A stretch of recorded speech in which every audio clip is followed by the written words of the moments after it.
Wine is a mocker, beer is a brawler, and whoever staggers because of them is not wise. Proverbs 21.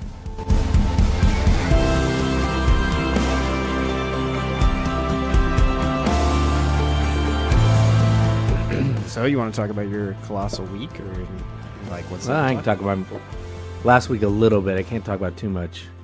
The aforementioned lawsuit in previous episodes has been settled, and I have my company back. So it's about all I can talk about, but it's really nice. And so that happened Thursday, Wednesday last week, and then since then it's been a whirlwind of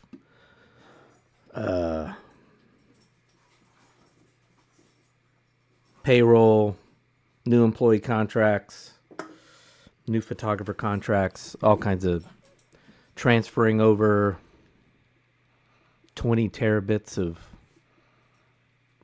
databases and images from one Amazon account to another. So it's been interesting. So hopefully it'll be done. Most of this will be done by the end of the week. So nice. So, yeah, it's exciting. It hasn't really hit yet. Not until I get all this stuff done. A lot of it's really frustrating things of trying to reach out to the phone provider, which isn't a typical AT&T. It's an online. It's called Grasshopper. And trying to figure out how to get my phone number ported from their account to my account, which is not easy. GoDaddy and email and domains were very easy, thankfully for them. And it does help. You know, it does help to have English-speaking Americans, particularly on tech calls. On some stuff, it doesn't really matter. But when you're trying to figure out how to transfer domains and entire email accounts from one account to another, it helps to have somebody in the Midwest talking to you. Hell, they could be from Canada. I don't care. But just clear English. So that was fairly easy. AWS, I didn't even have to talk to somebody. First thing I did was hire a tech consultant to oversee the site maintenance on a day-to-day basis.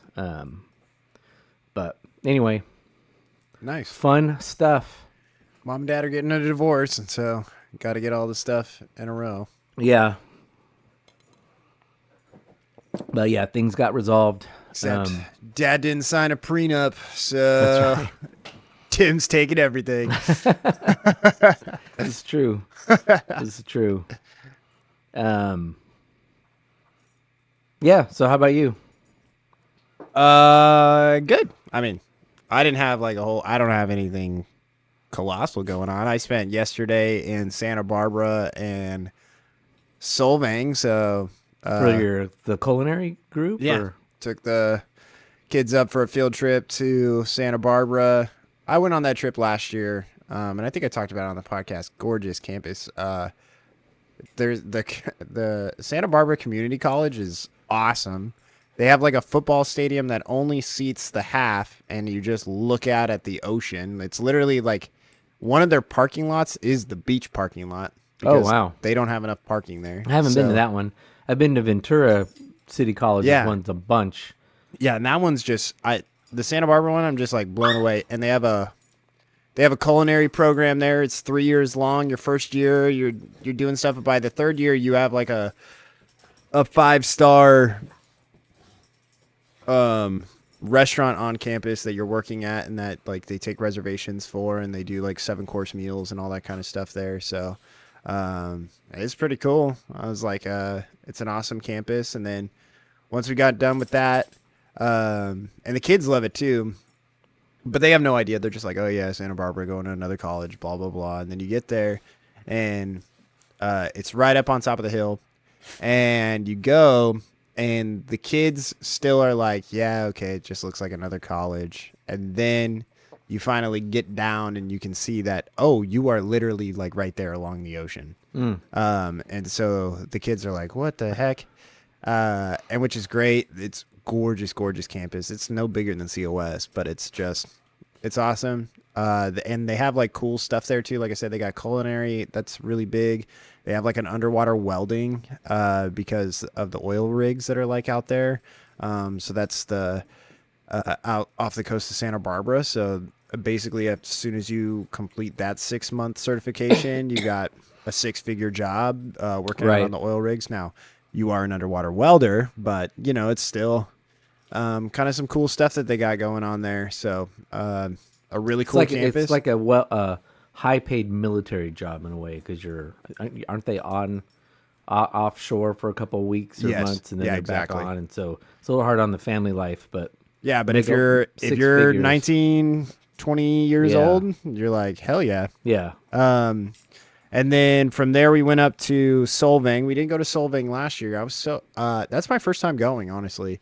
It was awesome. Little Viking Swedish town in the middle of just 20 minutes away from Santa Barbara. Yeah, Solvang is one of the hidden gems of California. It is. There's like hardly anybody that goes over there. All real estate there is like 1.2 million and above. Yeah, it's all really expensive. It's kind of like Carmel, where everyone talks about Monterey and Santa Cruz and all those kind of towns, and then Carmel's kind of like quietly in that area. I think that's where Carmel is. But yeah, Solvang, one of the... And it's touristy as hell, but it's kind of like cool. Oh, yeah. Well, they used to have... I don't know if they still do.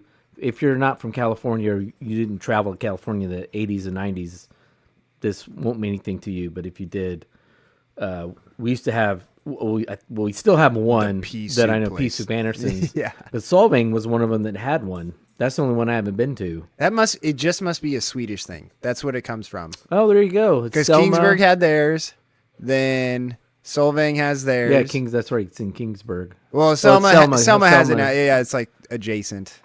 So. And then the other one is Buellton. Yeah, wherever off the 5 over there. there. Which is on your way up to San Francisco or down to Los Angeles. Solvang was great. I wouldn't want to like stay there for longer than a couple of hours. Firestone. I think one of the main Firestone locations, like the original ones there. In Solvang? Yeah. They did have a brewery there, but obviously I was there with kids, so I couldn't go in. But like I said, wouldn't want to stay there. It's just I don't like touristy trap kind of stuff. But for taking kids and needing them to be entertained, and we got to drive around on the trolley, which again I hate touristy crap, but it was great hearing the history of the town.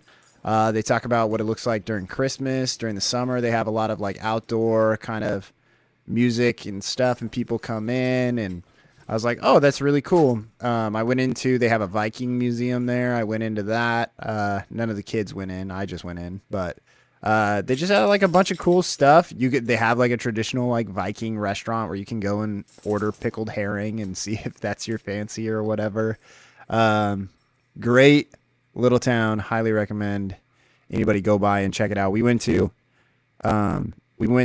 a chocolatier in Porterville, and her brother owns the candy shop that's in Solvang. So if you ever go to Stafford's Chocolates in Porterville, her brother owns this. It's like a Swedish candy. I don't know what the candy... It's almost kind of like a candy cane shop. But it's different. It's not like a candy cane. It is a candy cane, but it's like bigger. So it's like this big around. It's like the size of a quarter. Oh wow! And then it's but it's still like the long stick, and it kind of has. I know it'll be off-putting to some people, but you know what I'm talking about. If you'd ever have like old candy before, like they have this kind of mineral taste or like chemical. And that's because they did used to put minerals on the candy, and they still do it at that shop. So it still kind of has this like bitter kind of weird aftertaste on there that you're like, what the heck is this? And that's what it is. There's a mineral that gets put on there. But it was good. Had a good time. Kids were entertained. We let them shop around in Solvang for like an hour, and then we came home. I didn't get home till like 9:00 last night. Had to turn in a paper last night because I procrastinated. I didn't mean to procrastinate. Well, I did mean to procrastinate, but I didn't mean to procrastinate that much.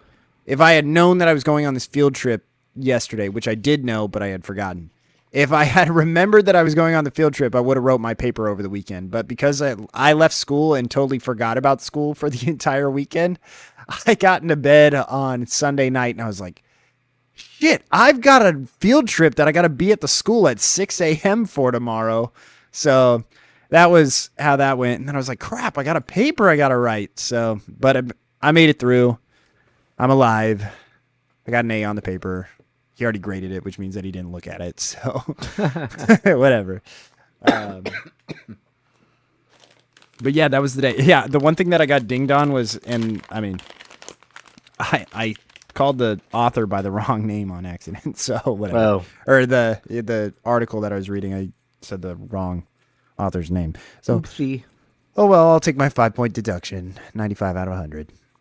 Live cleanup on aisle 5. Buellton is apparently next to Solving, so that Pea Soup Anderson's is in Buellton, as is a Firewalker. Okay. Firestone Walker Brewing, and the I'm assuming main that it's Pea Soup closer. Anderson's is Santa Nella. I'm assuming that it's closer. So Buellton is closer to the one. So it's off Yes, of the one. it's west of Solvang, south of Los Olivos, which is also a very cool town. Because Solvang, the reason why I think it is kind of that hidden gem is you got to go to the one. Yeah. And then you got to go off of the one for about, like 5 miles or whatever to get over there. So it's not like right off the road and you're just like, oh, let's stop in. Look at this cute little town.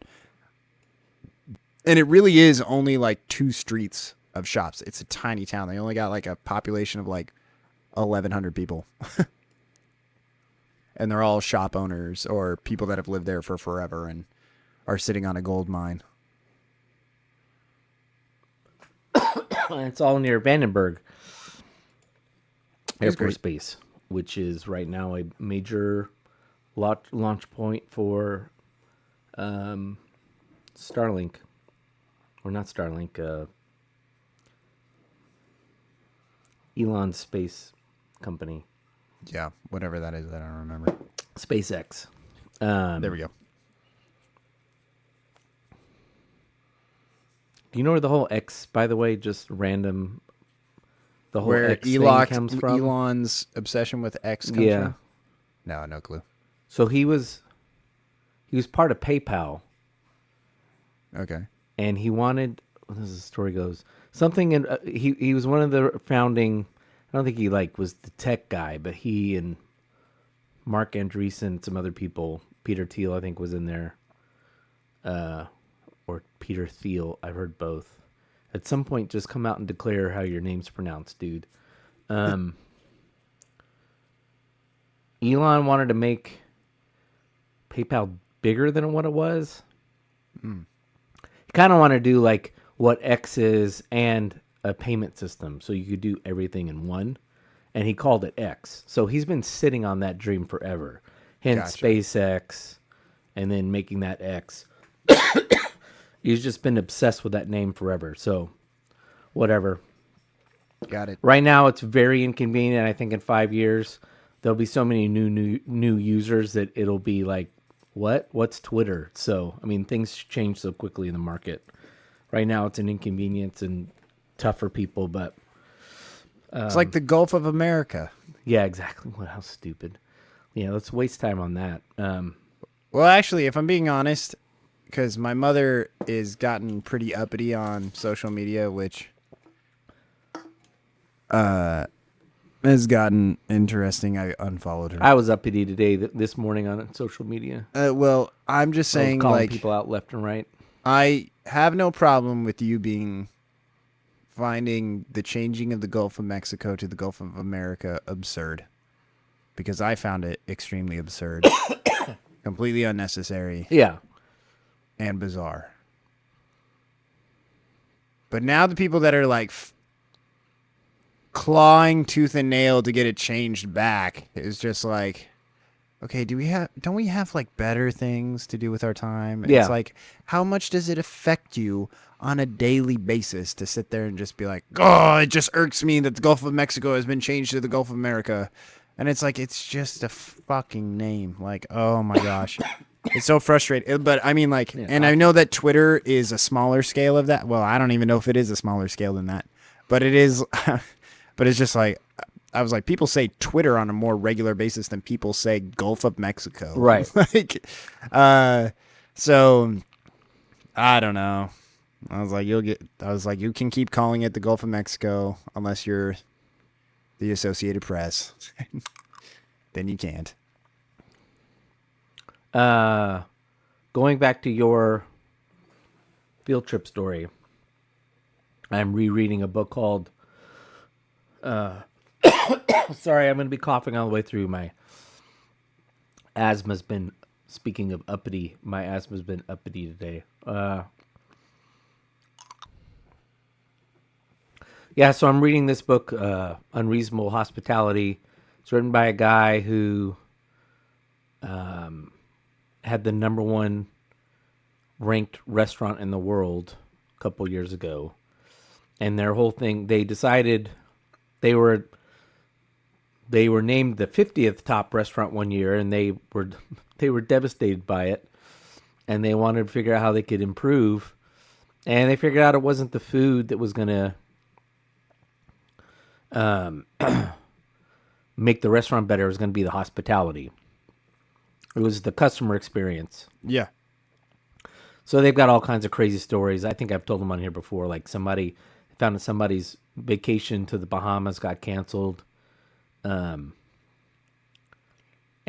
so they closed the entire restaurant, filled it with sand, and gave them Bahamas experience in this 3 Michelin star restaurant. So anyway, I bring it up because at the beginning of the book, he's telling a story about when he was in college. I didn't know Cornell was a restaurant/hotel school. But I guess it's the big one on the East Coast. Oh, yeah. UNLV is the big one on the West Coast, but Cornell's older. But he was basically in the culinary track or the hospitality track, but he wasn't doing the cooking side. He's more focusing on front of house management. Yep. But they had reason why I bring long-winded way of why I bring this up is every year the school was attached to a really nice hotel that had a very nice high-end restaurant. And so world-renowned chefs every year would come in as a guest chef, and you would basically spend a week.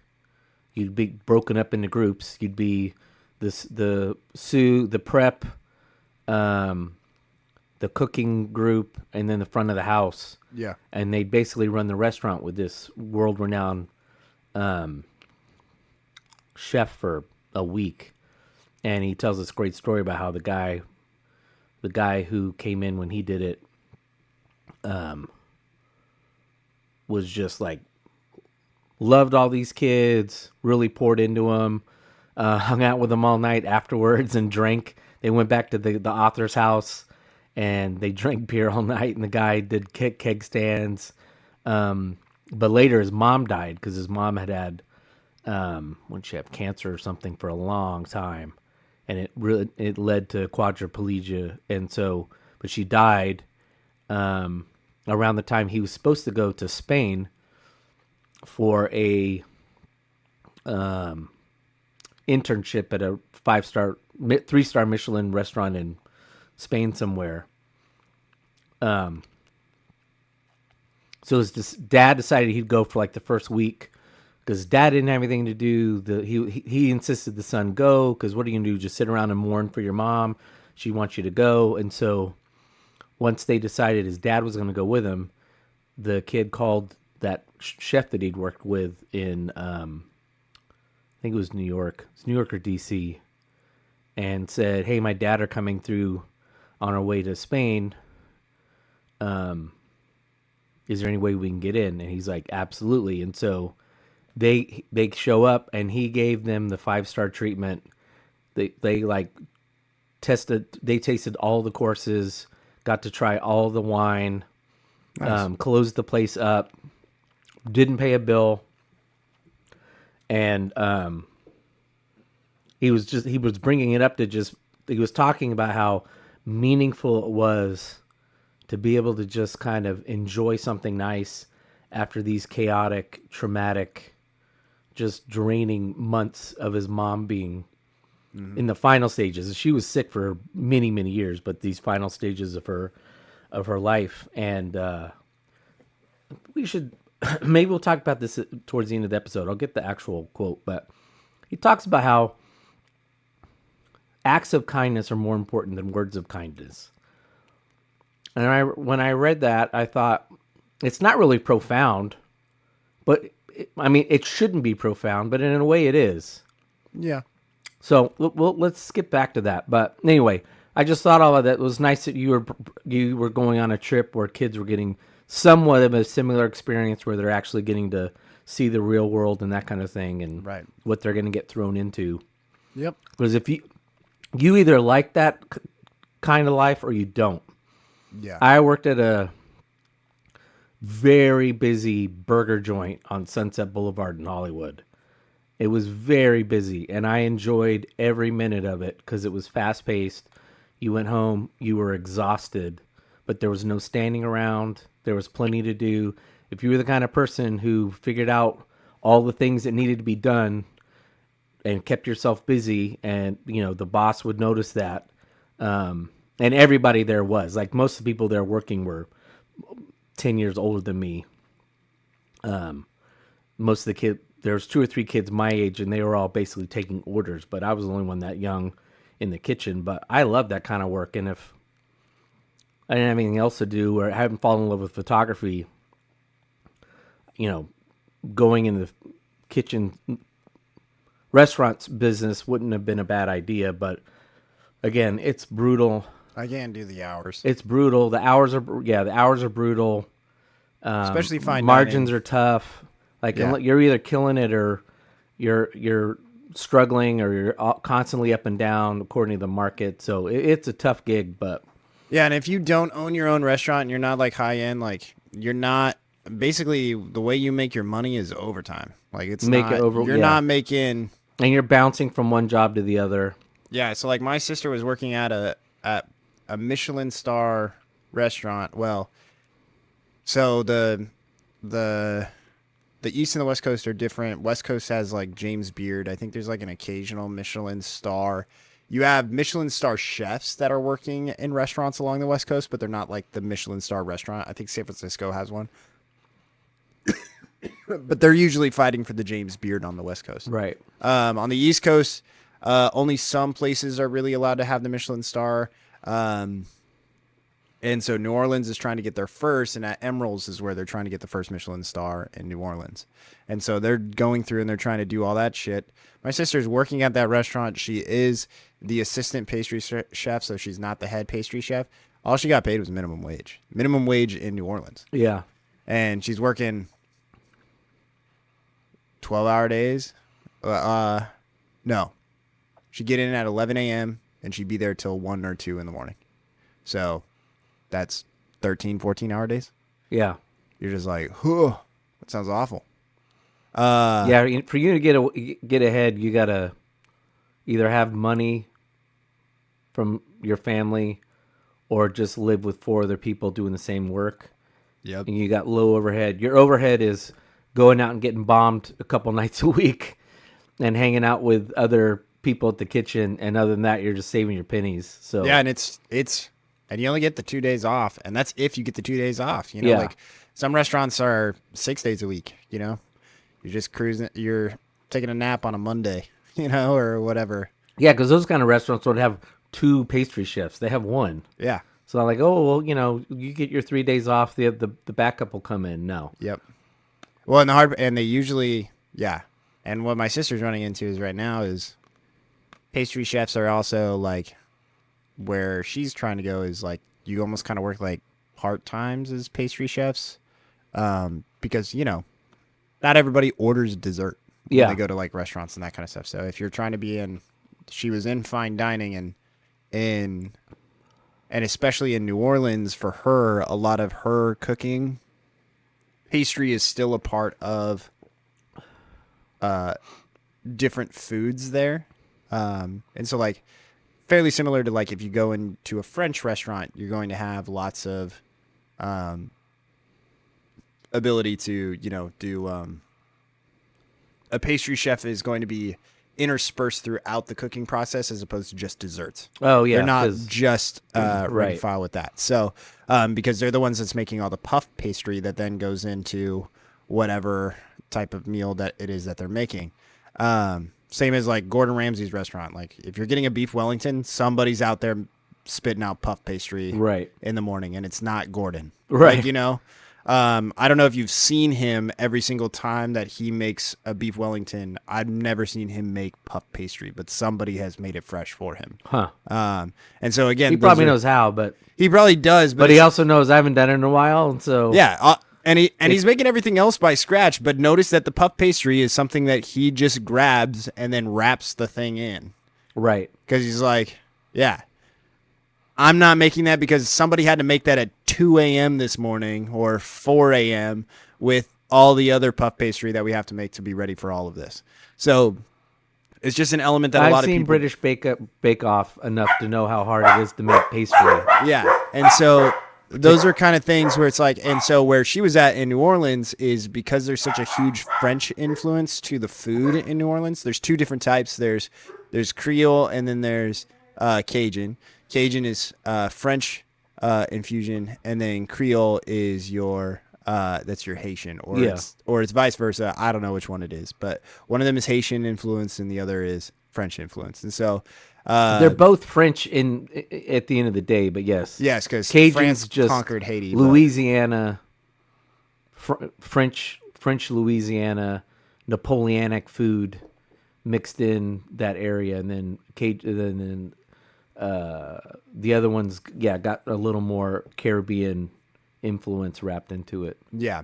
And so now moving up to the Pacific Northwest where I was like where most of the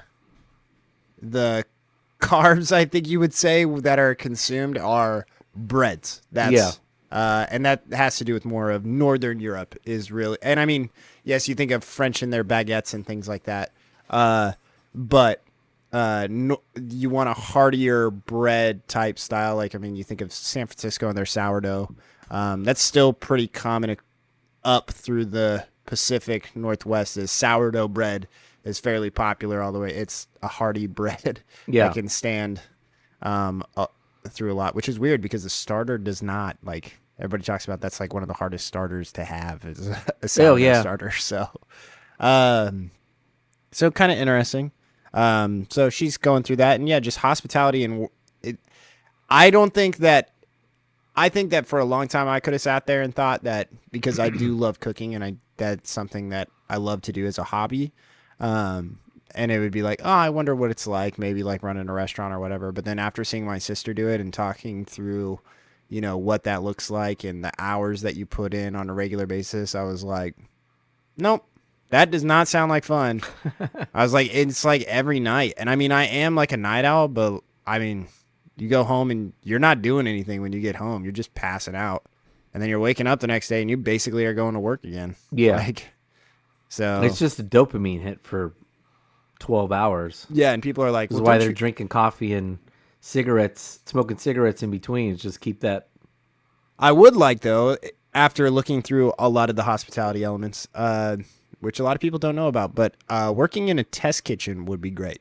Oh, yeah. So, I mean, you work a 9 to 5, and you learn how to make, or you don't learn, but you literally test out how to make eggs 10 trillion ways, or whatever. It's like, I don't know, have we tried, like, I don't know if any of you have seen this, but you can put eggs in vinegar, and then if you let it sit long enough, it creates a gelatinous egg that's not... like it completely eats off the shell of the egg if it sits in vinegar long enough, and it just kind of becomes this gelatinous. Oh, wow. Yeah, it's kind of weird. And so it's just food science. Right. So, and that's cool. But yeah, I follow a couple of people on TikTok that work in test kitchens, and they do some pretty cool stuff, some fun things, and they just get to kind of experiment with food and see what works best. And so, yeah, it's awesome. Well, I've mentioned that book on the show before. It's what the show the Bears based quite a lot on, Yeah, loosely around. and my company's kind of subconsciously followed some of these things. We've been good at being, I would say, unreasonably hospitable in some areas, and part of that's because I haven't had full control of it, but it's also just not like we've just stumbled into things and not had been intentional about it. So I'm rereading it again because now we have control of the company, and so I'm trying to look at, we have the client interface, the contractor interface, which is our photographers, and then our employees. There's only one employee, so how to make those connection points to photographers and contractors Shout out Chris, by the way. shout out Chris Williams, as unreasonable, hospitable You heard we only have one employee. and he's like, hospitable as possible, because I'm in a business full of much bigger competitors, and I have very good relationships with the competitors. In fact, I have working deals. They license our images, but still, I learned about 15 years ago from the guy who owns Ace Hardware. His whole thing was, that they got asked, how do you compete against the box stores like Lowe's and Home Depot? He's like, when you're David and you're fighting Goliath, the first thing you do is don't fight Goliath on Goliath's terms. So you have to then not be Goliath. And a lot of people in my business who are much smaller try to compete at Getty Images and AP on the same footing, and you can't, because you're just going to get beat because you have lack of resources, whether it be technology. Well, it's money. They have much more money. They're much bigger, and so they make a lot more money. So therefore, they have a lot more resources in terms of employees, technology, yada yada yada. So you have to find your niche on being David and nimble and providing something else to the market that maybe Goliath isn't providing, or you're just doing it slightly better. And I did find out this week, I was very happy with, I found out, it's funny all this information that's now coming out after the litigation's done. Someone very important in the photo business told me that my company's college football coverage is the best in the country. Nice. I wasn't shocked, if I'm not to sound arrogant, because I've been focused on college football photo planning coverage since 94, so kind of know what I'm doing. Always been a college football fan, which helps. But I also heard directly from the guy at the PGA of America, no, PGA Tour, that when he goes and looks for images, he goes and looks for my images first. So I was like, great. Damn. So those are good to hear. Those are nice things to hear when you're trying to relaunch.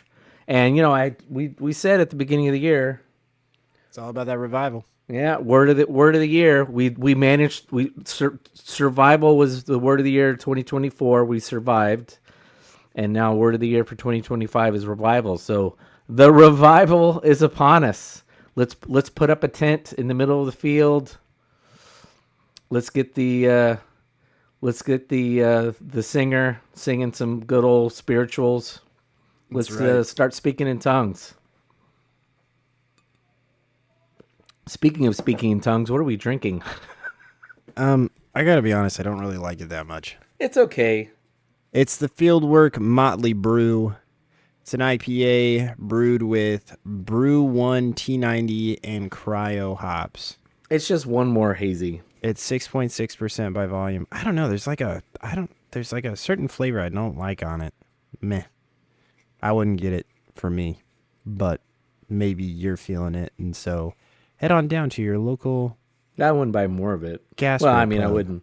Someone handed me a can, I'd drink it, but I don't think I'd drink it. I think I'd pass. I'd be like, yeah, I'll stick with the water. Wow. Yeah, I'm not. I'm really not. I'm not like muscling through it, but I'm just like,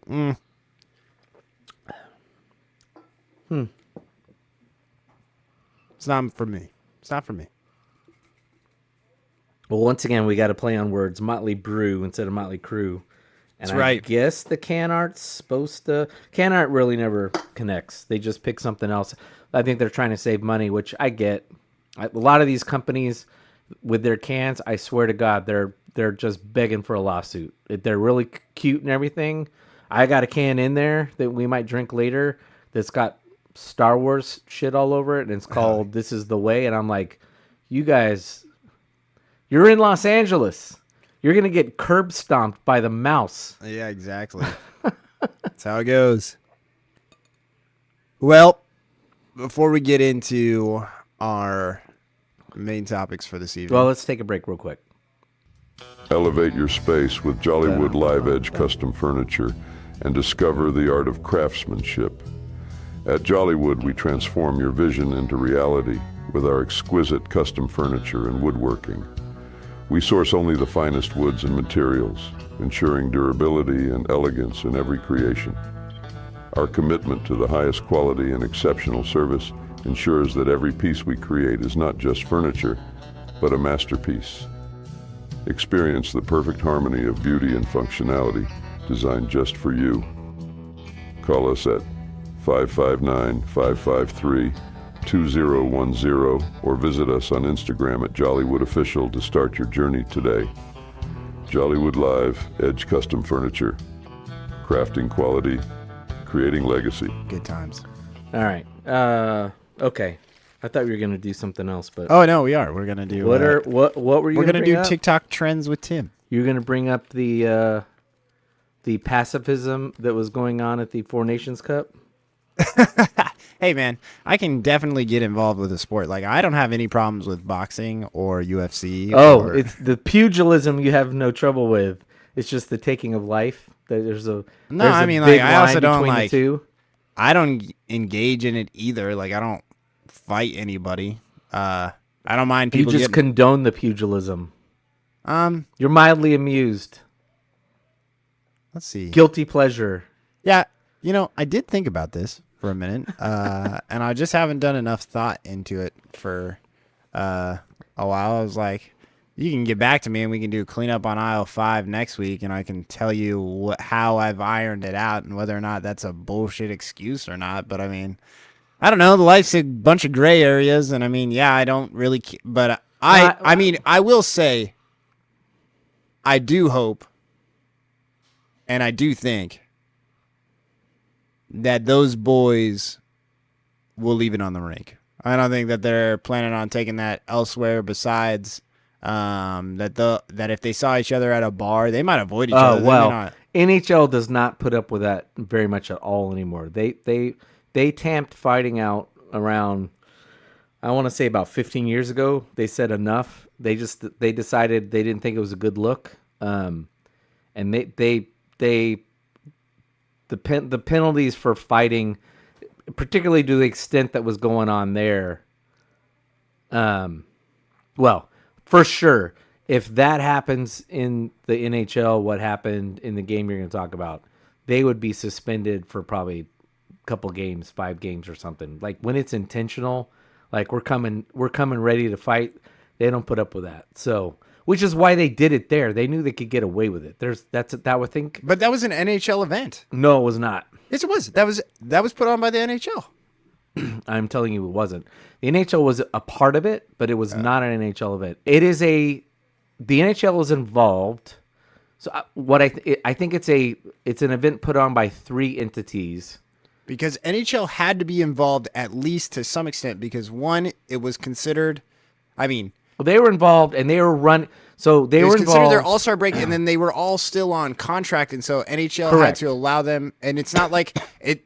They had to the way they had to run everything. So all those players were still insured through the NHL, which Correct. doesn't happen like for an It Olympics. was not year a or whatever. non-NHL event, but it was Yeah, also yeah. not an Okay, NHL okay, that event. makes It was a strange amalgamation between the NHL and the I don't know, some World the Hockey. International Hockey Federation, and I think the Players Association. And so they were also, the NHL was running all the operations.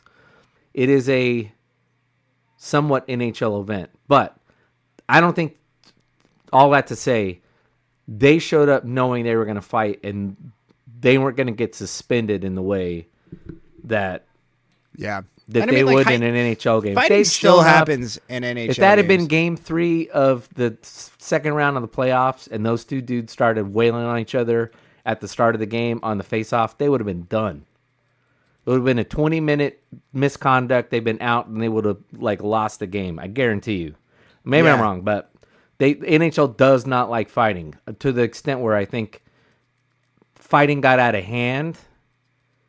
And it was good to get rid of the Bob Proberts of the world who were just literally just bruisers.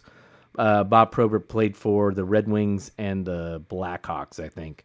And all he was he'd skate every sixth line and just come out there and just bludgeon some dude and maybe take a penalty and then just go take him out and then just wail the shit out of a dude. So they were like, this doesn't work anymore. We're becoming a much more international sport. International hockey doesn't fight to the level we do. So when you're starting to bring in Russians and Czechs and stuff like that, and they're at the mercy of backwoods Canadians and northern Americans, Northwestern Americans, it's kind of, or North Midwest Americans. So what's with this fighting? So anyway, we're going way off topic. Well, I mean, the fighting of the Four Nations was spectacular, as was the hockey. Yeah, the hockey was great. I think It was so good that the NHL has already said, we don't know if we're going to do this again. Because I think they're concerned. Oh, that it won't be the same.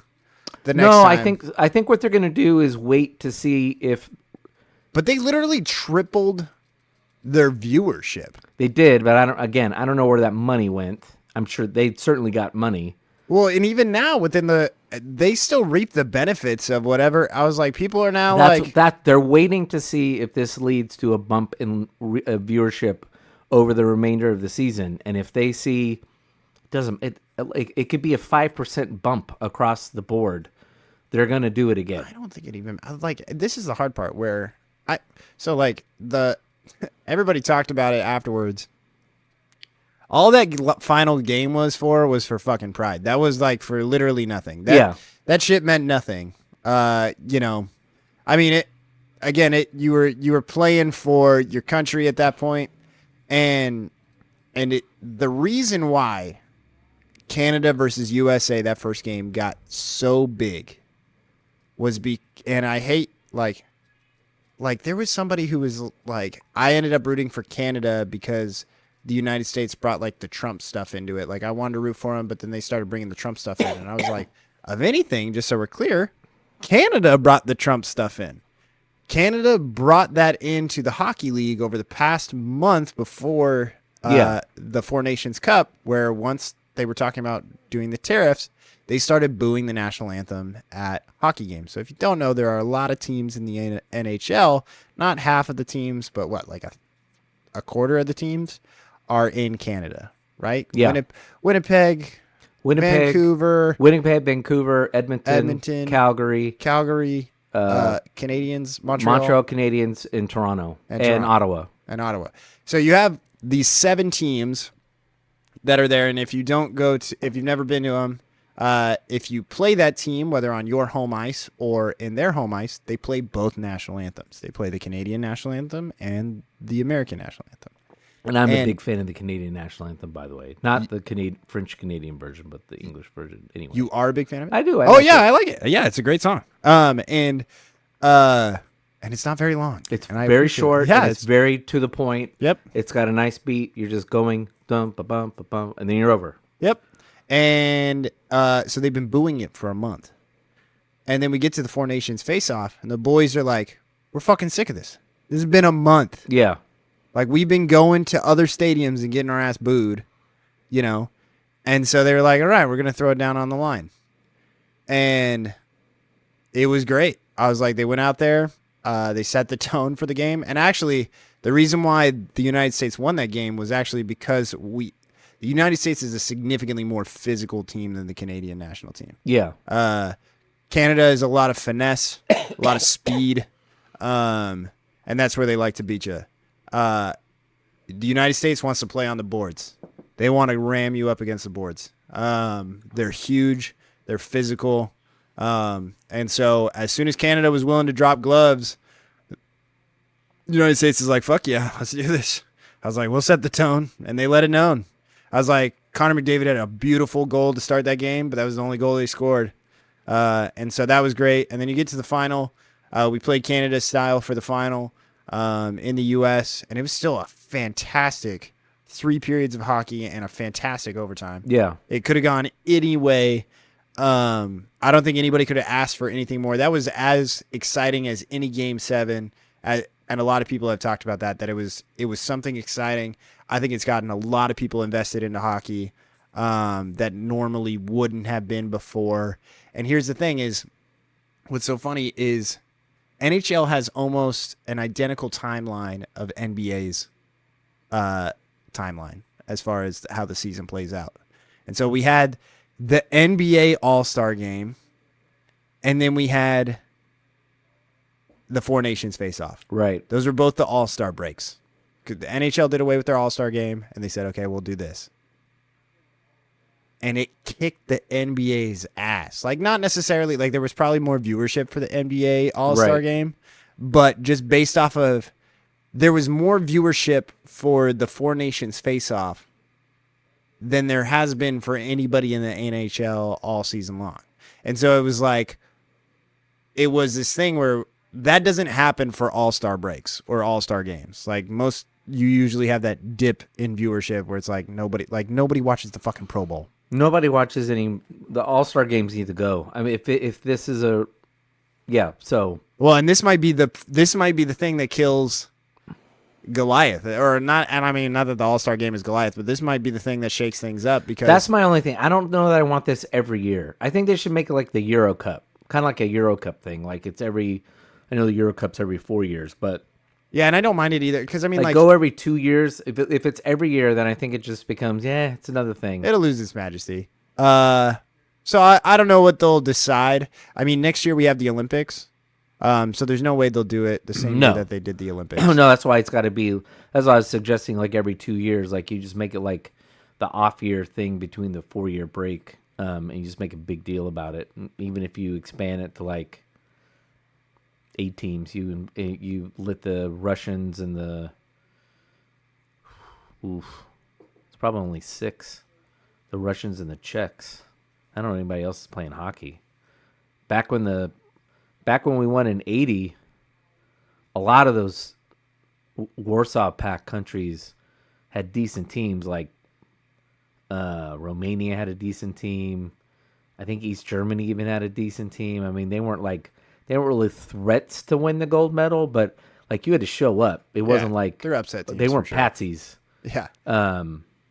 And so It's not like when not anymore. It's not like when England puts out a water polo team. Yeah, They're it's just like oh yeah. it's basically Slovenia is a good one. It's Slovenia. Yeah, it's basically Slovenia, Russia, and Czech Republic. I don't think Norway has hockey, but it's not nearly the level of Sweden and Finland. Yeah, so I mean, which is why those 4 teams were epic. I mean, those 4 teams on it, taking Russia out of it, those 4 teams are the best teams in the country, in the world on a regular basis. Like the Finns love their hockey, the Swedes love their hockey. There was a huge, was it around 96, I think? Oh boy. The Ducks had a really great player. He was like half Asian, half, I can't remember his name. Anyway, the U.S. and the Swedes had a nice rivalry in the 90s because they were really good. It was them and the Swedes and Canada. in the United States, if you are just a United States fan, and maybe you watched the second game because you saw all the fight clips and you were like, oh, I got to watch this. And maybe you saw that game and you were pumped and you were stoked, and we still ended up losing. You should be really excited for the next Olympics. because Canadians bitched and moaned when we beat them on Saturday night because they were missing their best defender. And so they were like, you can't face us without. And they're like, just imagine not having the best defender. The United States did not have their best defender for the entire tournament because he's been out injured for a couple months.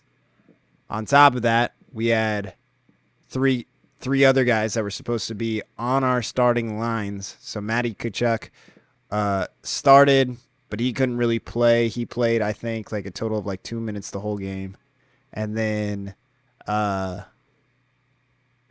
also one of our best defenders that we had there was ruled out for the game. And so just know that there is really good stuff coming in a year where the United States could possibly be considered the favorites going in with a still really fantastic Canada team. So I'm not taking away from Canada. I'm just saying, and I think that was a great matchup. I thought it was as long a as great they game. have McDavid, they have a chance. Yeah, that guy's fucking insane. Yeah, and him and Crosby linking up is just fucking stupid. You're just like, thanks. Those are two greats for sure. We'll see how that goes. But yeah, so I'm excited for Olympics. Hopefully a lot of other people are too. I know lots of people that have started watching hockey because of it. And so that's really cool. Yeah. So now that we're like an hour into our podcast.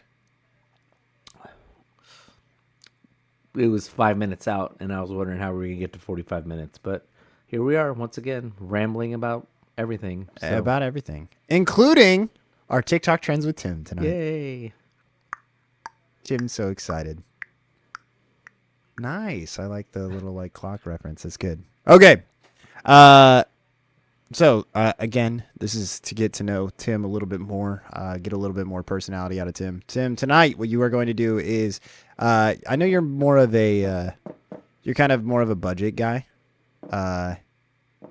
You like budgets. So what you're going to do is I'm going to give you an imaginary $15 and you are going to build.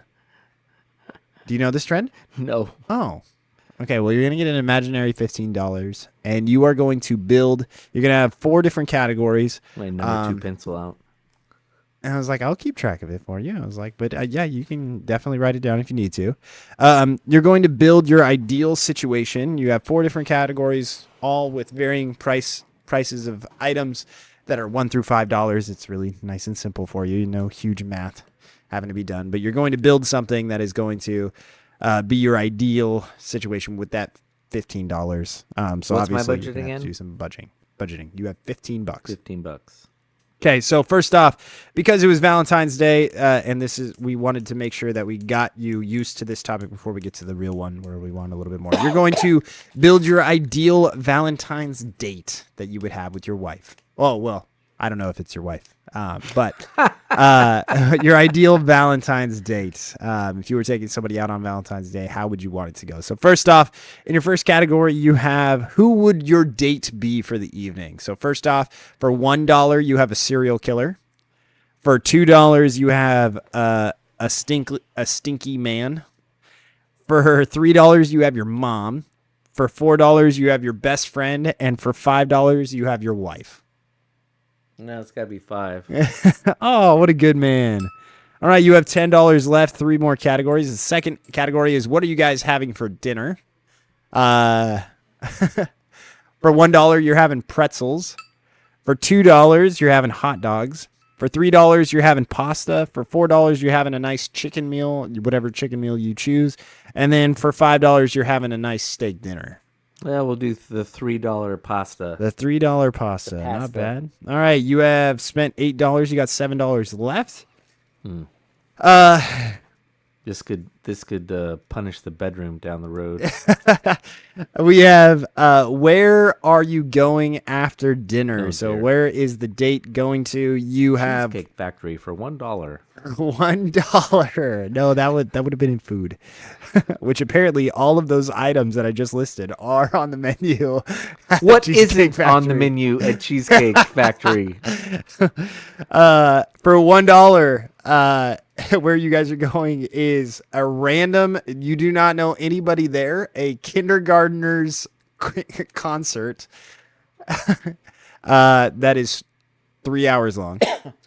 Arnold Schwarzenegger be there. Number 2, a super loud club that you definitely can't talk in. And let's say that it plays, what was that? Burial, that guy's Oh, good Lord. album the entire time.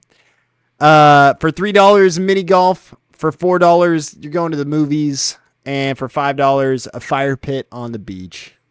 Shit. You have $8 left. Well, let's seal one's Wait, fate. sorry. You've spent $8. You have $7 left. Yeah, so Okay. we're going with 5. 5, fire pit on the beach. Let's see what's behind door number 2. You have $2 left. So your options are, so it is what goes wrong on the date. So read all the other ones but 2 first. I will. So for $1, your dog dies. Oh, good. Thank you. You're like, I'll take Which that one? For $3, I'm looking at you, JoJo. your wife in this case is on the phone with some other guy the entire time. For $4, your date leaves early. For $5, nothing goes wrong. So at $2, if you choose this one, you just get a $100 overcharge on something or like your dinner. Oh, that's it? Sorry, I could. Where should that one have gone? Are you No, saying that's fine. I'm not criticizing it. I'm just like, You're like, I'll take it. I'll take that. yeah. There you go. I would have spent $100 putting the dog, trying to bury the dog anyway. Fair enough. All right, so let's get to the real one a little bit. I mean, the date one works, but we don't ever do anything for Valentine's Day. So let's get with one that's a little bit more of your personality. So if you were to make your ideal bar, okay, so you are the owner, so make sure that you know that you need to turn a profit here. Okay, so first off is going to be the type of bar. So first off, you have, we're going to say that you have the shithole, which is worse than a dive bar. If you've been to a dive bar, you know. At $2, you got the dive bar. At $3, you got the tiki bar. $4, a pub. And $5, a nice high-end Gotta bar. go with the pub. The pub for $4. All right, $11 left. Next is what are you serving at the pub as far as drinks go? Because it is a bar. So first off, you have no alcohol. This pub is in Utah. Number 2, Michelob's and Natty Ultras for $3. Only bottom shelf liquors. For $4, 100 different beers on tap, but only beers. For $5, high-end cocktails. The 4. The 4, all right. All right, next, what are you serving for food at your pub? Number 1, you got New York hot dog cart that apparently you are not supposed to trust because there could be rats inside. Oh, is this the hot dog that's in the Seinfeld episode that's like 40 Yeah. years old in the renovated theater? Yeah, let's go with that one. Number 2, or for $2, you got a salad bar. For $3, individual pizzas. For $4, burgers and fries. And for $5, Gordon Ramsay.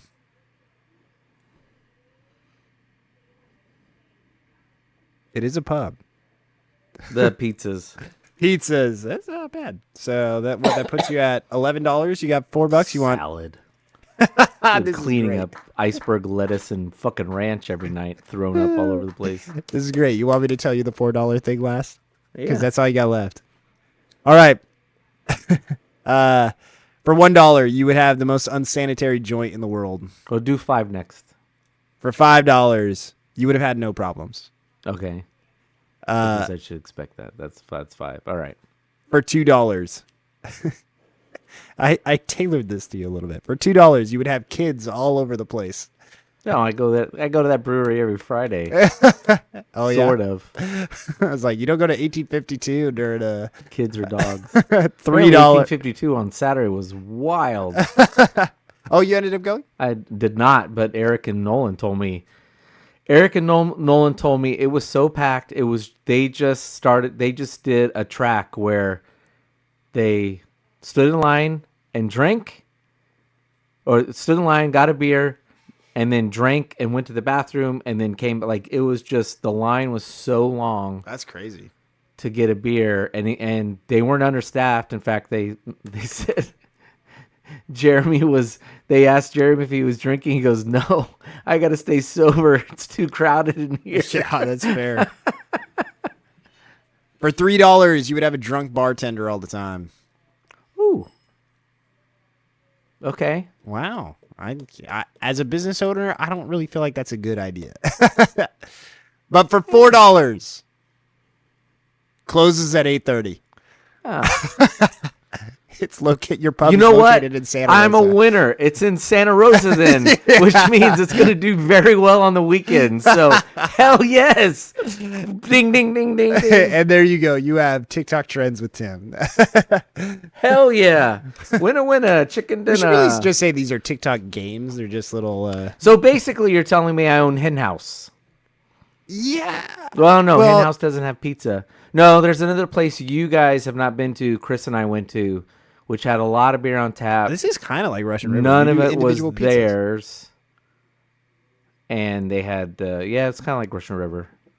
I order a pizza every time I go. I You could have do. done wings. That would have been more your style instead of burgers, maybe. Oh, I thought you were taking these from TikTok. You're just taking. I'm taking the trend from TikTok, but then I'm more catering it towards Okay, you a that's little smart. bit. Yeah, I was like, man, got to give you something to choose between. If you'd had wings in the first one with Valentine's Day, I would have gone with that. Nice.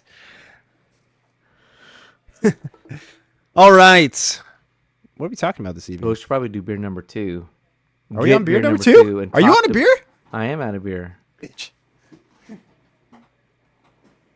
Where's Oh, you want me to go get a beer? I thought you had like poured yourself a beer. I'm like, No, "What the hell, no, you didn't no. give me one? No. We need to consume and announce beer number 2, and then we'll I'm still trying to work. talk about the pointy-headed Pope, or we'll talk about Barna. I don't know, one of those. Okay, if you just joined us, we're talking about who is the best Lord.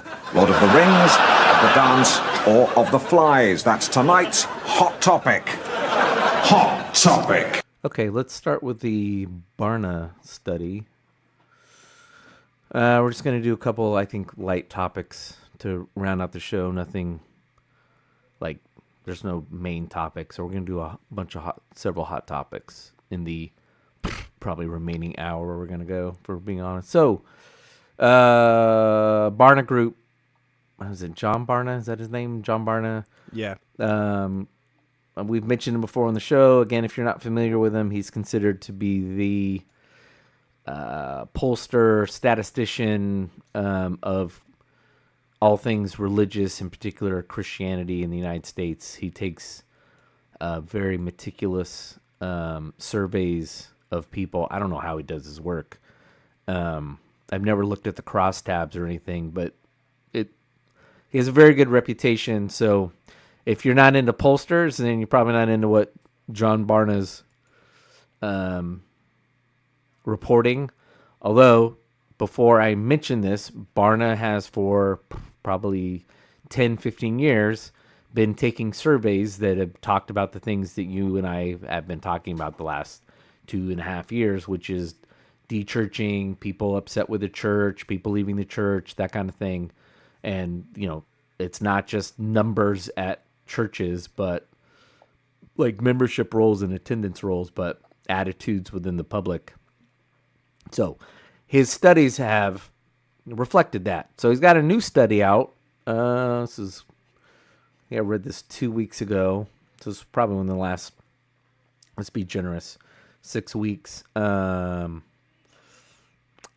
And it says, coming amid the flurry of media coverage in recent years about the growth of nuns, people don't believe in anything. People who tell pollsters they have no religious affiliation. Okay. The latest results from Barna about teenagers' interest in Jesus may come as a shock. Quote, over the 3 in 4 of U.S. teens, 77% say they are at least somewhat motivated. 52%, this is where I have trouble with pollsters. 25% say somewhat. Okay, what does that mean? Anyway, to continue learning about Jesus throughout the rest of their lives. So 77% want to continue to learn about Jesus the rest of their lives. Less than 1 in 5 are unmotivated. 6% somewhat unmotivated. 10% not at all motivated, while another 7% are unsure. Barna reports in the latest edition of famous market research firm's Gen Z Volume 3 study report. That means, according to Barna, that there is an unexpected level of openness and curiosity about spiritual matters among today's teens and young adults. The generation tends to believe there's something out there more powerful than them. Still, many remain hesitant to embrace religion or church-going. All right, and then article number 2, in the same vein. I think this is also from the Barna Group. International survey finds half of teens say Jesus offers hope. Fourth claim, personal relationship with him. A survey of nearly 25,000 teenagers. That is a huge statistical study. Usually when you hear about a poll in a political poll, it's like 750, maybe 1 or 2,000. So 25,000 teens. That's impressive. Survey of nearly 25,000 teens, 13 to 17, in 26 countries and speaking 17 different languages, turned up some surprising responses concerning their opinions about Jesus Christ and their views about his relevance or lack thereof. 45% of those interviewed by the Barna Group say Jesus offers hope to the world and more. Most teenagers around the world have a positive perception of him. About half of all teens across faith groups describe Jesus as quote-unquote loving, 49%, and believe he offers hope to and cares about people. Offers hope to, 46% believe that, and cares about people, 43%. The global impression of Jesus is that he is trustworthy, generous, wise, peaceful, and glowing. List goes on, according to Barna. When they were asked about their perceptions of the Bible, the numbers went down, but perhaps not as much as might be expected from a large group representing a wide variety of secular and religious perspectives. 38% of those surveyed agreed Bible teaches how to live a meaningful life.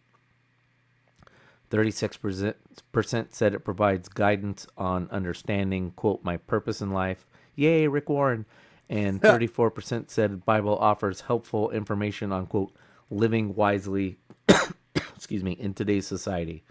Among those teens who are, quote, biblically engaged, unquote, 84% said the Bible teaches them how to live a, quote, meaningful life. 84% also agreed to provide guidance on understanding of, quote, my purpose in life, and 80% concurred that the Bible has helpful information on, quote, living wisely in today's society. Sorry. Okay. I just want to talk about this because, you know, you and I have been dumping on church for a couple years.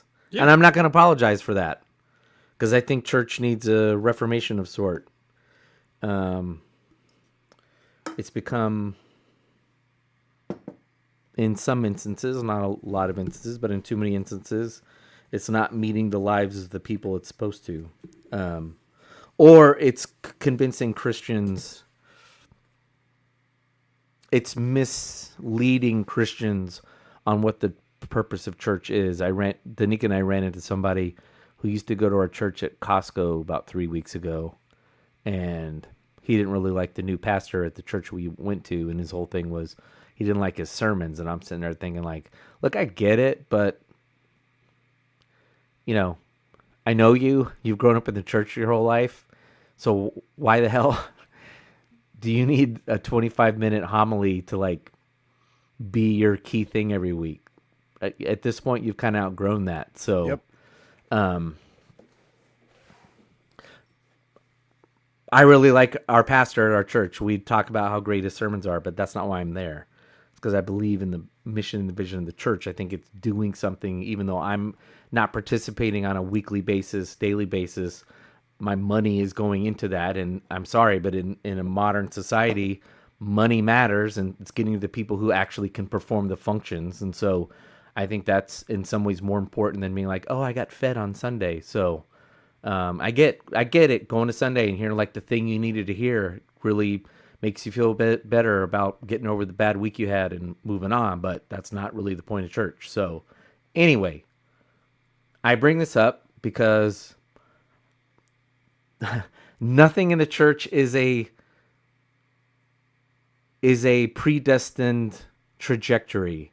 And I think sometimes we just assume like the church is on a downhill. Not you and I. I mean, we probably, if we were being honest, like a year we would have said, Yeah. Things go up and down. And you just never know how the gospel or Jesus. I mean, one can be skeptical about these studies because it's just like, okay, yeah, maybe like half these kids who really like Jesus think he's like a guru like Gandhi. But if you just take it at its face value, like they just have some kind of understanding of who Jesus claims he is and was. And it's like, okay, I can see that we've seen in history that every couple decades, there's a revival of people being like, why did we all turn away from this Jesus guy? So I think it should just give us a nice bit of hopefulness that this is something that's happening. And it might just be a quick fad, who knows? But certainly not. We shouldn't be deterministic about the direction of the church and faith. Yeah, and I do think that this actually comes as, I mean, yeah, it pays not to be so fatalistic, because I think for a long time the church was so, what are we going to do to get millennials back in church, yada, yada. And I mean, it may skip a generation with millennials. I mean, the verdict's still out on that. And the reason for that could be, and we have to understand social issues that are causing people to leave church. Stop being like, what is it that, or like, is it the culture that's taking them away? Right. But really start, and where we've kind of talked about on this podcast is we need to look internally, and not that we need to be like this.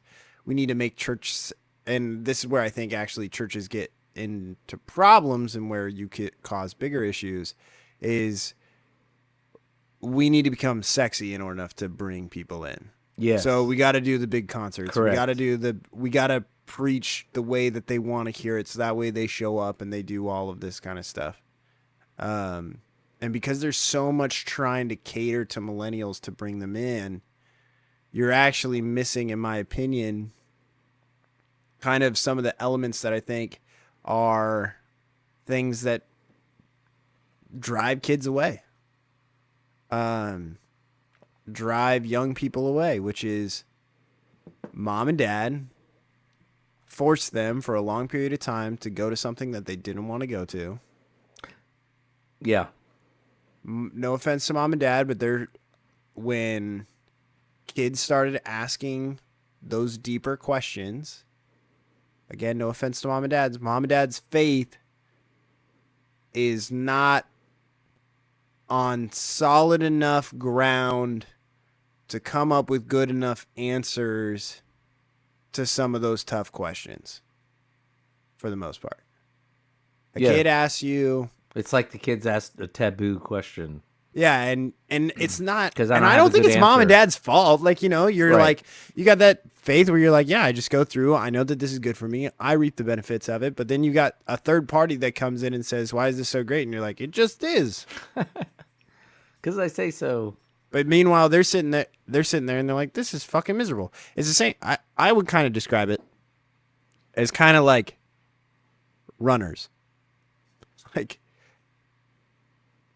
if you have a non-runner who goes out on a 10-mile run with somebody who's been running for a long time, and they're just like, oh, doesn't it just feel great? Mile 2, you get that runner's high. You're just like, oh. Meanwhile, the other person's fucking dying over there. They're like, your dad? Sure. I don't know. Did your dad ever do that? Because I always saw your dad running around, but maybe he just didn't. He ran, but he didn't like running. Oh, no, he loves running. But he never talked like it in that way. I tried not to talk to him about it. I don't fucking Fair enough. Running.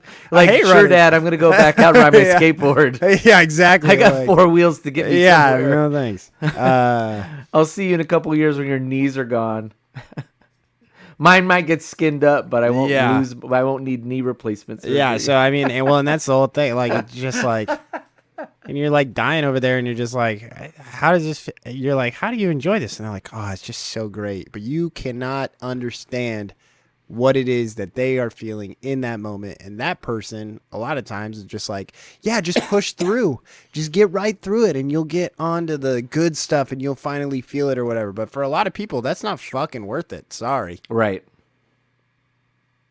And that's where you get those people that have, like, you know, that they push through, and eventually I was like, to some people, the non-runners are like, yeah, you got fucking brainwashed.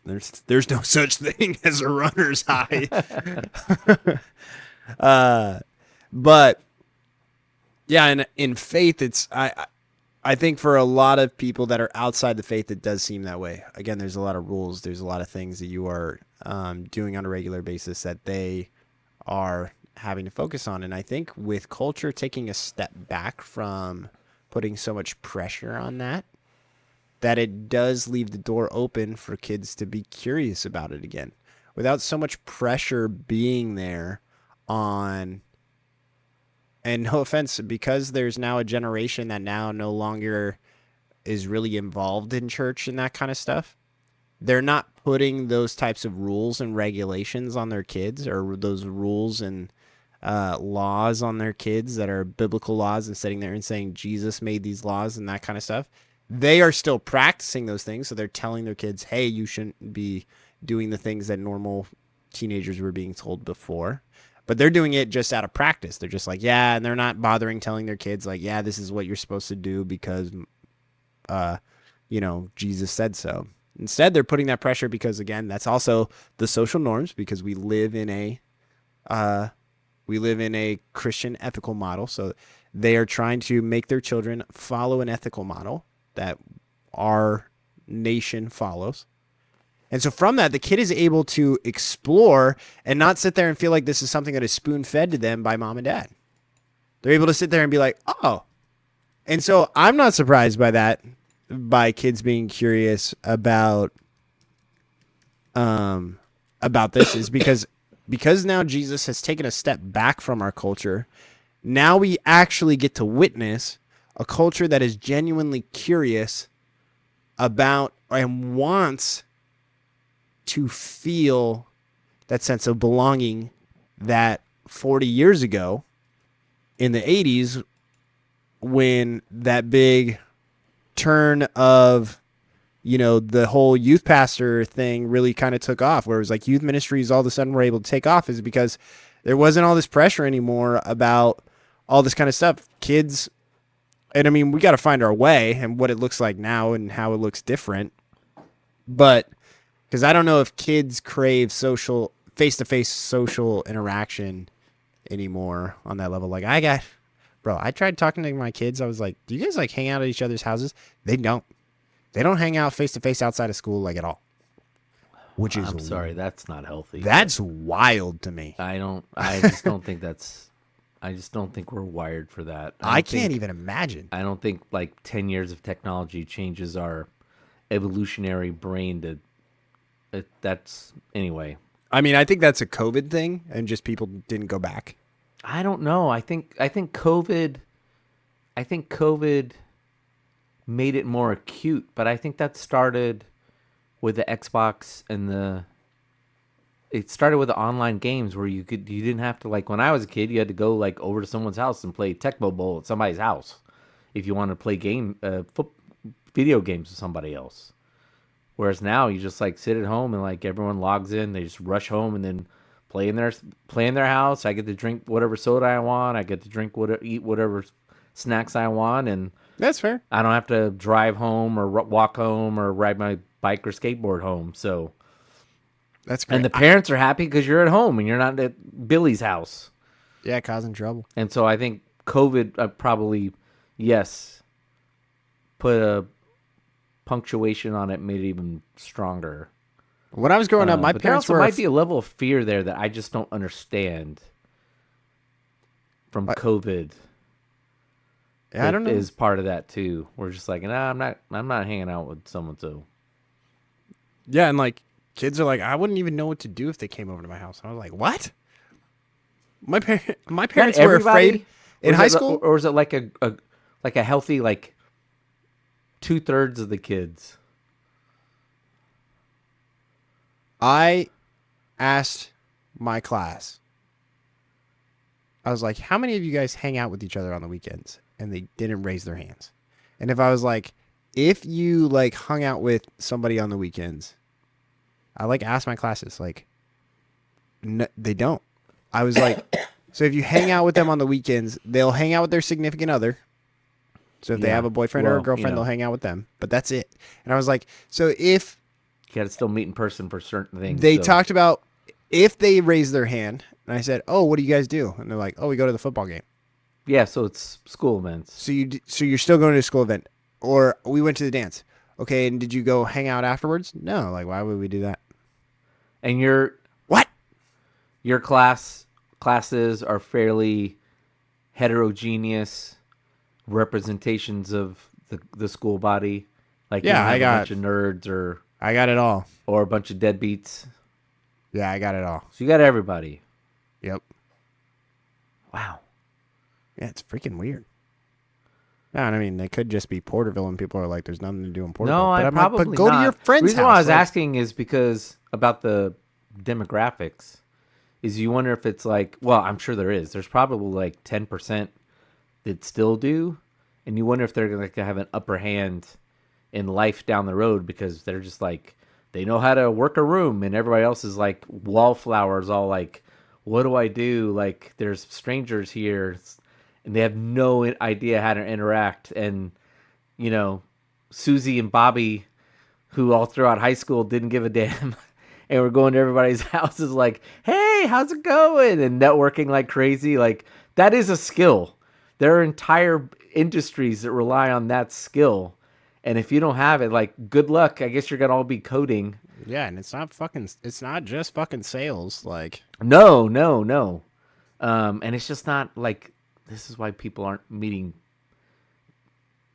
I was going to say members of the opposite sex. I'll be generous. They are not meeting people that they want to be amorous with because, yeah, how would you? You're all hiding in basements in your bedrooms.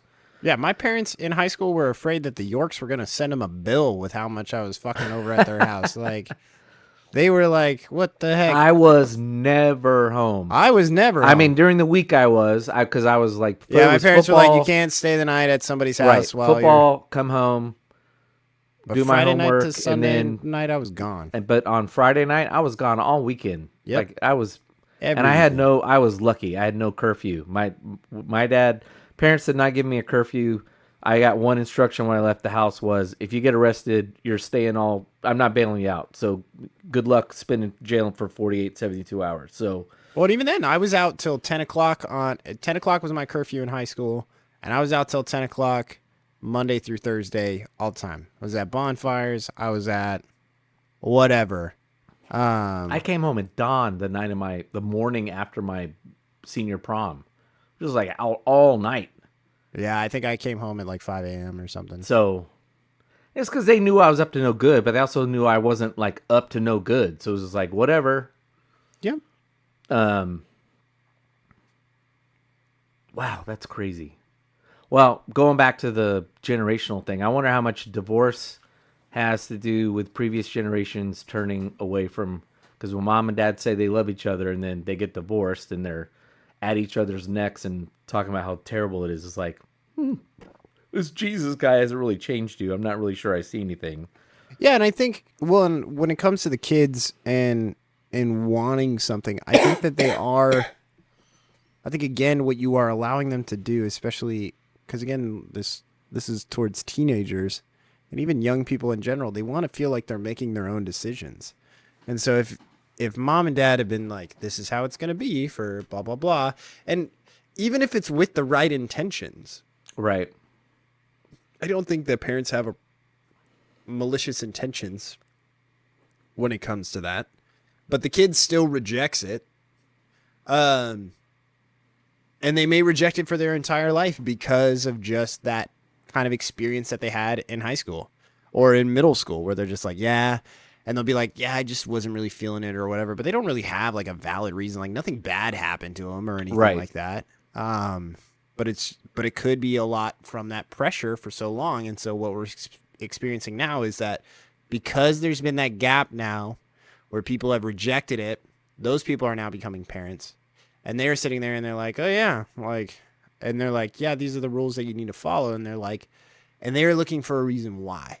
And they know that there's something missing. And so they're like, and as opposed to, and you know, what we talked about where, you know, sin really is that rejection of God. And to where if you are open to it, you will find that there is something missing. If you're open to the idea that, yeah, like, you know, I'm just going to go through life and like, da-da-da, like, and you're not sitting there openly rejecting God, you'll find that there's something missing. I believe that. I really do. I've experienced it with people that are agnostic. I've talked with them as long as they are openly agnostic. Like I've talked about my grandfather being a progressive agnostic. He believes that there's something out there, but he's 100% positive that Jesus is not it. So he's already rejected Jesus. But I have a friend, he comes to Kauai every once in a while, Elijah. Yeah. He's agnostic and he's just like, yeah, like, he's like, yeah, there's just some times where like, I just sit there and wonder. And for him, it's just kind of like, I just kind of push those thoughts away. Like, you know, but every once in a while, you know, I just sit there and I think like, what is like, He's a true child of the Enlightenment. hey, it's just, I just don't like, there are occasionally I sit there and I think, I don't know what's going to happen. And I don't want like this. And I want to be a good person. And like, what does that look like? And you know, that kind of stuff. He asks those questions occasionally from time to time. And he's like, and I know a lot of people are about this, but I don't know that like going to church on a Sunday, like that's just not really like I don't Elijah doesn't wake up till 11 p.m. He works at Goodwill though, you know, like, but he's, yeah. And so it's just kind of interesting where again, I've found that when I have had conversations with agnostics that aren't rejecting, they're just kind of like, oh yeah, I just accept. But I still feel like there are questions and answers and I don't have a good, and it does feel like there's something missing that I'm missing. And so I think that a lot more teenagers are going to start feeling that way. And that could end up with, again, like that big old revival that you're throwing this year, Tim. Well, two things. Let's head on down to the river. One, I think that point about Elijah's interesting. I do wonder, you know, we spent a good portion of the last 2 or 3 decades at least, but I got to get to that part in the evangelicals book that I'm reading, college book that I'm reading, 1,200 pages. I would say probably, let's just say last 40 years of the 20th century, we spent 40 years really consumed. The entire church wasn't, but I would say the public-facing church, the church that was getting talked about in Time Magazine and Newsweek and on the Today Show and the things that actually mattered, shows that actually mattered in magazines and stuff that people, large swaths, things that were being consumed by the majority of the culture. I would say a lot of the discussion was the afterlife. And a lot of that was the Armageddon and and that kind of thing. And I think Jesus does not spend time talking about that for 3 years. It is barely talked about. And then John writes this crazy book written for somebody specific, and then we just latch onto it. And I truly believe that in some way it's one of many. So if you're listening to this, we're not like we're spitballing many ideas, but I think this is one of them. That whole dispensationalist movement of the late 20th century that then spilled into the 2000s, I think really turned off a lot of people and said, if all you guys are doing is fixated on the end of the world and like where you're going to end up when everyone gets nuked, you're just as bad as the Iranians who believe literally the same thing. Like, you're no different than the segment of the Muslims who believe the same thing. And so I think it turned a lot of people off instead of being like, what does it mean? I know Christians, we don't like this. We don't like this phrase because we don't believe in works. But this whole phrase of what does it mean to be a good person? That's what more people care about. And we just like, we either fixate on the wrong things or we fixate on, well, but you're going to go to heaven when you die. It's like, I'm just trying to get back by tomorrow. I'm trying to figure out how to deal with my asshole of a neighbor or my sister that I haven't spoken to in 5 years. Yeah, and if people were more focused on being a good person than me as opposed to trying to convert me. Right. Because if you spent less time telling me what to do but instead acted in a way. And to be fair to that person, again, that person trying to convert me so that way they could save their own ass. Correct. Because they believe that they have to do something, and if they don't, then they're not good enough for the grace that's been given, and so therefore will go to hell. Correct. Second point, as a Gen Zer, I do think... Are you a Gen Zer? A Gen Xer, sorry. I was like, wow. Yeah, I was like, that didn't sound right. As a Gen Xer, boomers get a lot of flack. I throw a lot of it at them, and I stand by it. But the Gen X, I think, also has the answer for some things. I think every generation's going to we all do. And a lot of why we have to answer for things is because the boomers were fucked up and they fucked us up. I mean, on the one hand, I love watching videos or X posts about about all these sniveling Gen Zers who can't do anything. And, you know, I was left one day at home and I'm 10 years old and I had to let the plumber in. Like, yeah, it was a wild life to be a Gen Xer for a lot of people. But I think the dark side of that is not that. It's not the latchkey kid thing, although I think that led to a lot of different issues. That led to issues. I think where the Gen Zers have to take responsibility, it's not a generational, like we were screwed up and made this way. We took the Reagan halcyon excess 80s thing and took it to a whole new level. Like 80s were not, if you look at the 80s, it looks like excess, but so was the 90s. Yeah. And into the 2000s, which is why we had 2 financial crises within 10 years. It's because we Gen Xers just took the Reagan free market and all of the other excesses of the culture, economy, everything, and just took it to a whole new level. And I think there's something in there as well. And I say that because the younger millennials, so the last bit of the millennials and the Gen Zers, that's me, by the way, have rejected that. You guys have gone to much more austere, simple living. And I think somewhere in there of your, like, there's this sort of like scar tissue or subliminal lessons you learn from the excesses of your parents. Well, I mean, your parents were poor, but still, like, the excesses of your parents or the excesses of the culture around you to be like, I'm going to get back to a simpler life. I have to say it. I mean, Jesus says it. It's hard for the rich man. I think when you get simpler, it's easier, and you push out all the noise and all the things that you're fixated on having to do. It's a lot easier to be open to Jesus. So I think there's something in there as well. That's right. There's going to be a big Anabaptist revival. Hope so. Tim's starting the baptisms down by the river now that the lawsuit is over. So, And I think we are at the late stages of the Enlightenment. We've moved into it, where we're just not seeing it. When you have Joe Rogan on a routine basis on shows talking about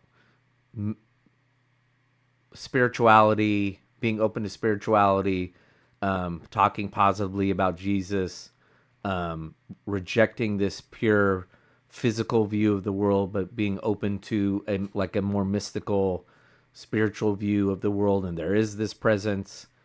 That's not nothing, and that's why I think a lot of people are listening to him, is they kind of have this thing like, yeah, there's more than just this material world that I've been taught. Yep, home exists. churches, they're coming. One of these days. Well, lawsuit's over. You can drink beer at home church. We could drink beer and eat chicken wings at 9 a.m. All right, I'm gonna skip the Pope because the Pope's just an easy target. What he said was just stupid, so I'm just not gonna waste my time with it. I'm going to find. I already told you I got to postpone this weekend, right? What? I said I already told you I got to Yes. postpone this weekend, right? Okay. Well, while I'm finding my quote from the book that I could do our second beer. Beer of the week. Yeah, our second beer this week is called This Is the Way IPA. I've never watched The Mandalorian. I don't know anything about it. You got two blind mice here. They're not blind mice. You got Baby Yoda and the Mandalorian made up like mice. This is from Long Beach Beer Lab. It is a West Coast IPA, double dry hopped with Galaxy hops. This brew traverses galaxies of taste, guided by a hoppy force, inspired by the steadfast beliefs of Mandalorians. It delivers an intergalactic adventure of flavors with the fortitude to preserve. Whether you're an IPA enthusiast or a Star Wars devotee, raise your glass and declare with conviction, this is the way. May the brew be with you. Although it's kind of funny that, it has the mice because, Disney owns Star Wars. But impressions of the beer, Tim. That's pretty good. It's better as I drink it. Is that a mouse or that's a Yoda? Where's the mice? It's a baby Yoda. Look at their tails. And see their ears on Mondo? See, Mandalorian has a tail. Oh. And he's got even like the whiskers on his Mondo helm. What's that all about? I'm assuming it has something to do with Long Beach Beer Lab. Interesting. Notice that Long Beach has two tails on their L's, so I'm assuming that kind of is a thing there. It's it feels a little Nelson-y, but not oppressively Nelson-y. No, it's not oppressive. It's pretty tasty. Yeah, it's good.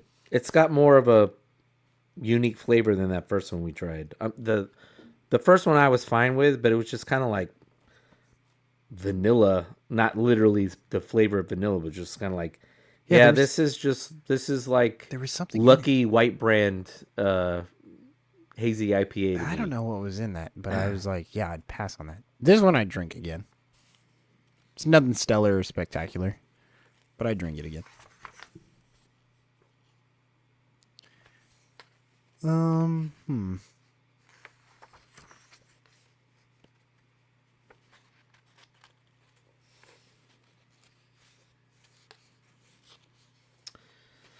This is just stellar. Yeah. You did say you would have 100 beers in your pub. What kind of beers, like what do you think that your allotment of beers would be in your pub? Like you can't have 100 IPAs, like nobody would go. No, I'd have... I mean, I'd go. but I can't be your only customer. Well, if you get 100 beers, it's one of those places where you should then, you very well should have beer for everybody. So you're going to have, there's going to be beer on there that I'm not going to drink. I will drink it so that I know what I have on tap. Right. And my staff knows what's on tap, but it's not what I like. So you'll probably have, I don't know, let's say... How many Russian River taps would you have? 12. Are we just saying like I can have anything I want? Yeah, I mean, 100 different beers on tap. I can probably get 6. Russian River probably ship me 6. Just on a nice little cycle out there, just I get the 6. And it's got a couple of Belgians, a couple IPAs. Yeah, so I'll have probably the 6 that they ship. I'll have the 2, Alchemist, the Heady Topper, and the... Oh, nice. There you go. What's the other one? Yeah, I know which one you're talking about. That's actually the one that's even better. Let's assuming we're in California. I'd probably so I'd have let's say 8 seltzers. I don't need 12. My God, I have 8 seltzers, probably 8 sours. I get some beer. Make money. I get some lagers and some pilsners imported from Europe. Like a couple, like that. What's that brewery that we discovered? Whatever that one that makes fantastic beer from Germany that came in the bottles. Remember? Oh yeah. A couple of those if they have it on tap. But let's just assume they do. A couple Belgian Abbey beers. A Dunkel or 2. Hefeweizen actual. I would have no American Hefeweizen. No. That's not true. I'm gonna a couple European Hefeweizens. I would have my buddy and former business partner Todd's beer from Epig. Probably 4 or 5 of those. Nice. Bring those to the world.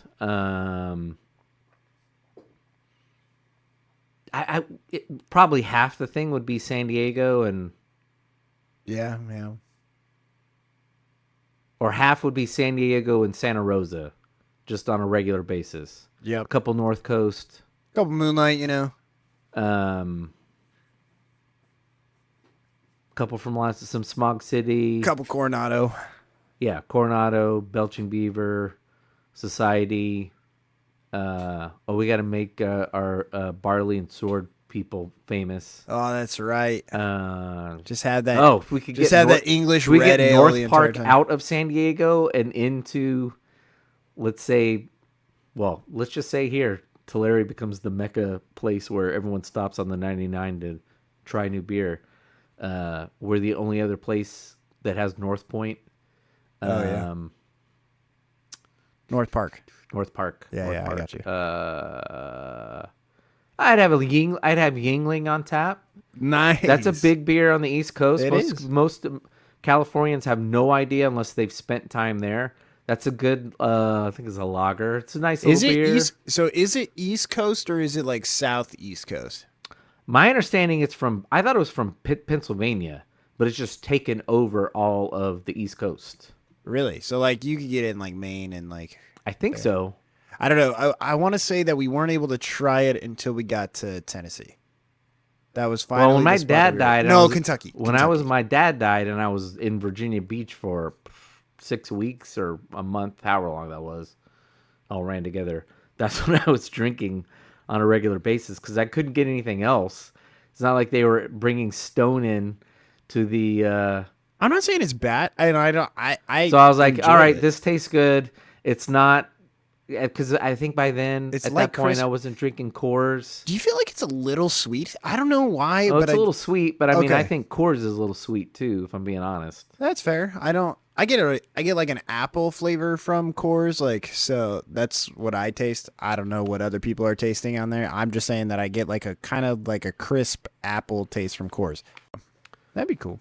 Let's see. What's another one I'm missing? Maybe that's what we need to do. Is we just need to come down with 100 best beers we've ever tasted Well, let's list. do that by next week. Oh, I gotta do that by next week. 100 best beers I've ever tasted. Do You I have to know, you rank can them do- or just? You can do your list. I can do mine. Nolan will insist that we have that stupid beer from Texas, Oh, Shinerbach. Shinerbach. By the way, have you been listening to any music of note?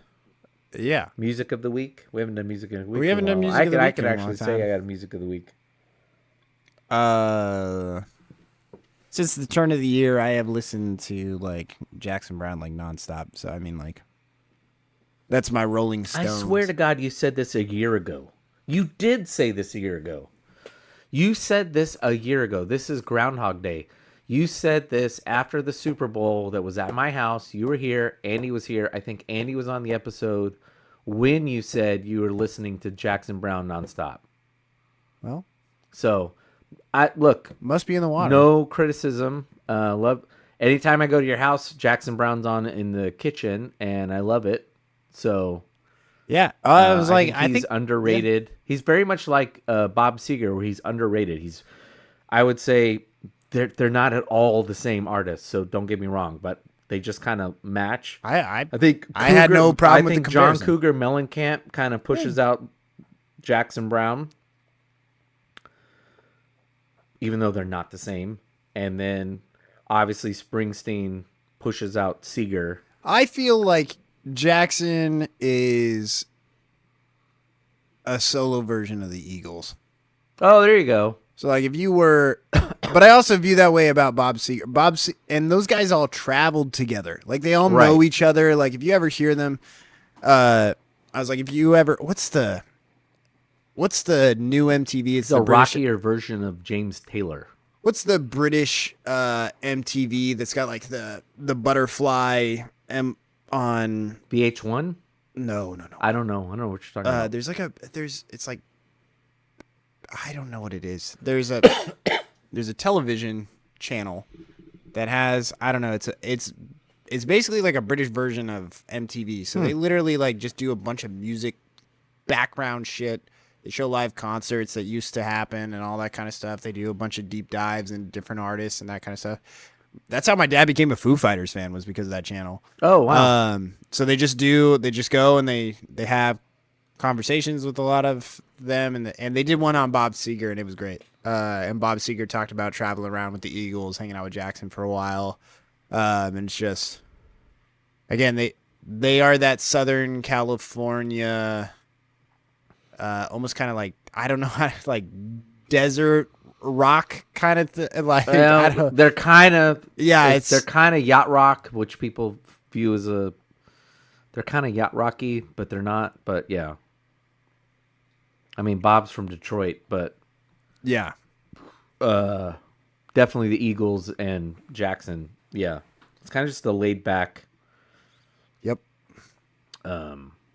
It's great. I thoroughly enjoy it. Late for the Sky has been on repeat in my car for a while now. So the album itself, but the song is fantastic. Yeah, that's what I've been listening to recently, and so apparently that's what I do in February. But I was like, it is when my father's birthday is. My father's birthday. Oh, there you is go. That's right, and that's his favorite. February 16th. So, what have you been listening to? I've been listening nonstop, just over and over again. Flying Burrito Brothers. Oh, nice. If you have no idea, if you're listening to this, you have no idea who they are. They're a armadillo country band. So, which means they are Austin-based, very unique sound, country. They're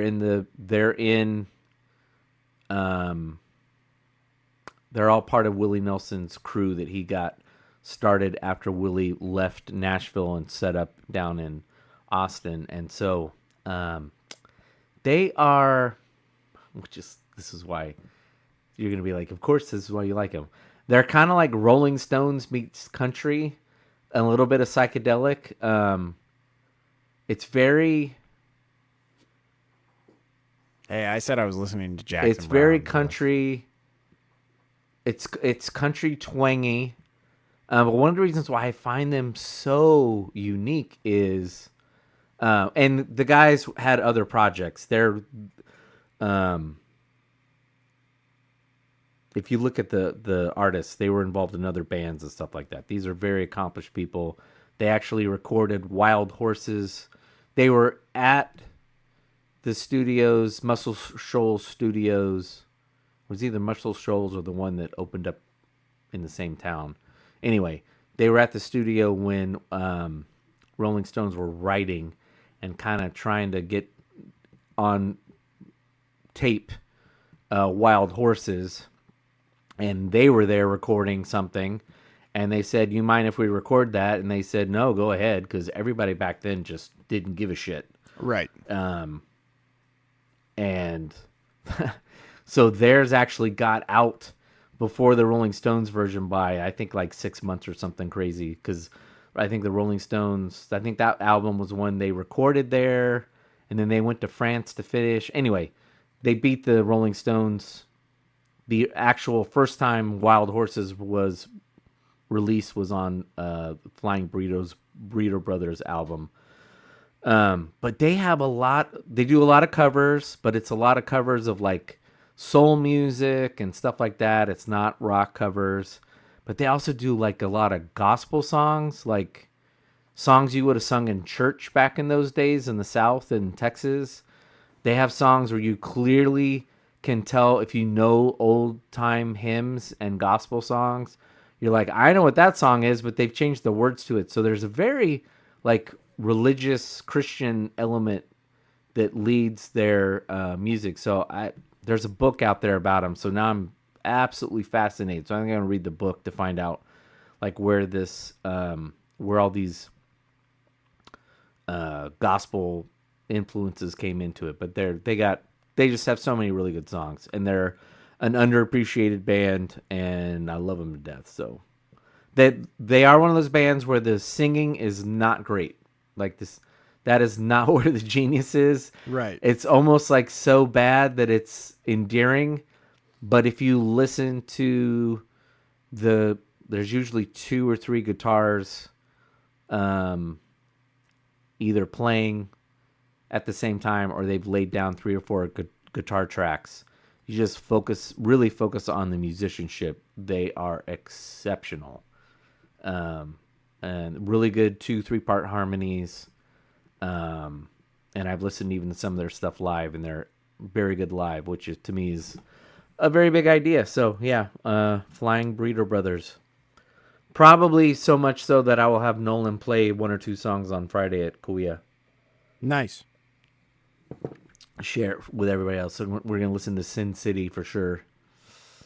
All right. Well, I think that's enough. We're at 1:55. So we thank you for listening to this episode of the Go to Hell podcast. Strong Opinions Weekly held. And if you have not already subscribed, given us a 5-star review, and said nice things about us on whatever app you listen to us, you can definitely go to hell. But keep listening.